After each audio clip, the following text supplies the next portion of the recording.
Je m'appelle Dr Badara Ndiaye. Donc, je suis médecin, mais pédiatre de spécialité. Donc, je suis à Thiès depuis 1996. Donc, j'ai fait 1 an à l'hôpital régional, ensuite 7 ans à l'hôpital Saint-Jean-de-Dieu. Et depuis 2004, je suis dans le privé. Voilà sommairement la présentation.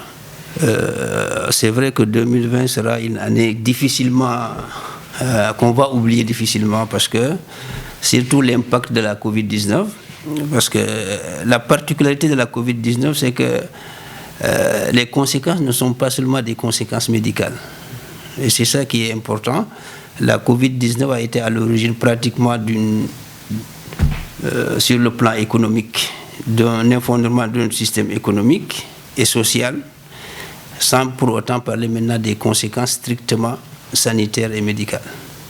Donc c'est ça qui fait la particularité de la Covid-19, parce qu'on dit souvent que la Covid-19 en tant que pathologie, elle n'est pas tellement grave, parce que nous avons ici au Sénégal d'autres pathologies qui sont beaucoup plus graves. Quand on parle de la morbidité et de la mortalité, il y a des pathologies qui sont actuellement au Sénégal qui font beaucoup plus de morts et qui atteignent beaucoup plus de personnes sur le plan de la gravité que la Covid-19.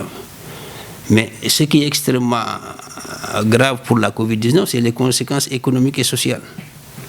C'est ça surtout la spécificité de la Covid-19. Et l'autre conséquence maintenant sur le plan médical, c'est que nous, on sait toujours que nos structures de santé ne sont pas au top en ce qui concerne les normes internationales. Donc avec la Covid-19, ça a permis quand même de mettre à nu nos insuffisances sur le plan sanitaire, et ça a permis à ce que les gens se remettent un peu en cause. Donc maintenant, on a vu que notre système de santé a des défaillances et des insuffisances. Donc autant de problèmes qu'il va falloir maintenant corriger, pour que dans un proche avenir, qu'on n'ait pas à avoir les mêmes problèmes qu'on a eu avec la Covid-19. Donc je crois que c'est surtout ça le gros du problème. Nous avons d'autres pathologies qui sont là, mais avec la Covid-19 et les conséquences sociales qui en découlent, les gens ne vont plus dans les hôpitaux, surtout au départ, parce qu'ils avaient peur d'aller dans les hôpitaux au risque de se faire contaminer. Ce qui fait qu'il y a beaucoup de pathologies chroniques qui n'ont pas été prises en charge correctement. Et la conséquence, c'est qu'il y a eu plus de morbidité, surtout pour certaines pathologies chroniques, où les patients ont cessé d'aller dans les structures de santé pour se faire traiter. Moi, je crois que c'est surtout ça la gravité, pour me résumer, de la Covid-19 sur le plan médical. Au départ, on a... surtout pour la pédiatrie, parce que le problème fondamental de la pédiatrie, l'impact négatif de la Covid-19 en matière de santé de l'enfant, c'est la vaccination. Donc l'impact a été surtout au début, on a vu que les femmes ont arrêté d'amener leurs enfants pour se faire vacciner. Donc ce qui fait que le taux de couverture vaccinale a complètement chuté, surtout au début de la pandémie. Mais fort heureusement, actuellement, quand même, la tendance a repris. Donc les enfants sont amenés au niveau des centres de santé pour se faire vacciner. Ça, c'était la première des choses. Et aussi, d'une façon générale, au départ, les structures de santé n'étaient plus suffisamment fréquentées, que ce soit pour les consultations prénatales, que ce soit pour les vaccinations. Les gens évitaient systématiquement d'aller au niveau des structures de santé, parce que pour peur d'être contaminés. Mais bon, maintenant, je crois que la tendance a changé. Bon, les structures sanitaires continuent à être fréquentées comme avant. Mais bon, si cette tendance, comme on dit, de ce qu'on appelle la deuxième vague continue, on risque d'avoir les mêmes problèmes qu'avant. Parce que les structures de santé vont être débordées, on n'aura plus le temps de s'occuper des autres pathologies, et puis on va se retrouver à la case de départ, malheureusement. Bon, les mesures à prendre, c'est les mêmes mesures partout, parce que moi j'ai souvent l'habitude de dire, quand j'entends les gens parler de la Covid-19 au Sénégal, on a comme l'impression que la Covid-19 n'existe qu'au Sénégal. Alors que c'est une pandémie, ça existe partout, et les problèmes qui sont posés par la Covid-19 au Sénégal sont les mêmes problèmes aussi dans les autres pays du monde. Maintenant, ce qu'il faut, il n'y a pas de secret. Parce que la seule chose dont on est sûr à propos de la Covid-19 aujourd'hui, c'est les mesures préventives. Et c'est le respect des mesures barrières. Jusqu'à aujourd'hui, sauf peut-être récemment, on a commencé la vaccination. Et les seules mesures qui restent et qui sont efficaces et qui sont scientifiquement prouvées, c'est le respect des mesures barrières. Maintenant, des vaccins ont été testés. On a commencé à vacciner aux États-Unis et en Europe. Bon, maintenant, c'est difficile maintenant de dire est-ce que c'est efficace ou pas. Il faut se donner un temps pour voir quels vont être les résultats de ces vaccinations en Europe et aux États-Unis. Mais pour le moment, la seule chose qu'il faut, en tout cas pour nous préserver des conséquences, surtout économiques et sociales, c'est le respect des mesures barrières. Il n'y a pas autre chose. Parce que souvent, comme disait quelqu'un, ce qu'on sait sur le virus, c'est qu'on n'en sait pas grand-chose. Il n'y a aucune certitude. La seule certitude aujourd'hui sur la Covid-19, c'est les mesures barrières. Tout ce qui est dit sur le plan scientifique, c'est sur les hypothèses. Il n'y a rien qui soit confirmé actuellement. Même on parle qu'il y a un nouveau virus. Est-ce qu'il est plus virulent? Ça, on n'en est pas sûr. Mais ce qui est sûr, c'est que quand même la fréquence, la vitesse de contamination est beaucoup plus grande par rapport au premier virus. Mais est-ce que celui-là qu'on est en train de vivre, il est plus virulent? Là, on ne sait pas. C'est prématuré de le dire. Bon, moi, je crois que la recrudescence est à l'image de ce qui se passe à travers le monde. C'est lié au relâchement, c'est tout, c'est pas autre chose. Parce que les seuls pays qui ont réussi à contrôler le virus, la circulation du virus, c'est les pays où les mesures barrières ont été strictement respectées. C'est le cas de la Chine. Mais tous les pays où on a vu une deuxième vague, c'est les pays où les gens se sont complètement relâchés. Vous prenez la France, vous prenez l'Europe en particulier, et puis c'est cette notion de liberté.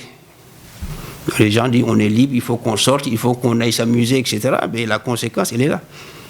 Donc la transmission du virus a repris de plus belle et on en est là présentement. Donc la seule cause actuellement qui peut justifier la recrudescence de la contamination, c'est le non-respect des mesures barrières. Les gens ont complètement relâché et voilà. Bon, c'est ce que j'ai dit tout à l'heure. Le bilan pour le moment, à part les bilans qu'on donne tous les jours au niveau de la radio, le nombre de contaminations, etc., les conséquences, elles sont là. C'est sur le plan sanitaire. Donc ça sera extrêmement difficile parce qu'on n'a pas suffisamment les moyens de prendre en charge les cas graves. Et plus le nombre de contaminations va augmenter, plus le nombre de cas graves va augmenter. Et plus le nombre de cas graves va augmenter, plus le nombre de décès va augmenter. Et c'est ça, et encore une fois, c'est vrai que les moyens, on incrimine souvent les moyens. Mais souvent, quand vous partez dans les pays où les plus développés, aux États-Unis, et c'est ça le paradoxe. C'est-à-dire le nombre de cas infectés et le nombre de cas graves est beaucoup plus élevé dans les pays développés que dans les pays pauvres. Et pourtant, sur le plan sanitaire, ils ont plus de moyens que nous. Donc ça, c'est aussi une grande question. Pourquoi que la Covid-19 est plus grave dans les pays développés, où on a tous les moyens, et ici où on n'a pas tous les moyens, la morbimortalité est moins importante. Donc c'est une question à laquelle on doit se poser. Maintenant, quelle est la réponse? On ne sait pas. Voilà. Donc c'est pourquoi souvent les gens incriminent toujours, on n'a pas de moyens. C'est vrai qu'on n'a pas de moyens, mais si le manque de moyens était un facteur déterminant, je crois qu'on n'en serait pas là aujourd'hui. Donc il y a d'autres facteurs qui interviennent qu'il faudra rechercher. Bon, les conseils et les derniers mots, je crois, comme je l'ai dit tantôt, il n'y a pas de secret. Il n'y a pas de secret. La seule chose qu'il faut, c'est-à-dire il faut revenir aux bonnes pratiques. Et les bonnes pratiques, c'est le respect des mesures barrières. Il faut mettre un masque, il faut se laver les mains, il faut respecter la distance physique. Il n'y a pas autre chose. Tous les pays qui ont réussi à contrôler le virus, il n'y a pas autre chose. Parce que le vaccin, on ne peut pas évaluer, ça vient de commencer. Est-ce que ça va être efficace ou pas? Il est vrai qu'il y a beaucoup de questionnements sur la vaccination, surtout en Afrique, on en parle beaucoup. Mais je crois qu'il n'y a pas de secret. Les pathologies virales, le seul moyen efficace de prévention, c'est la vaccination.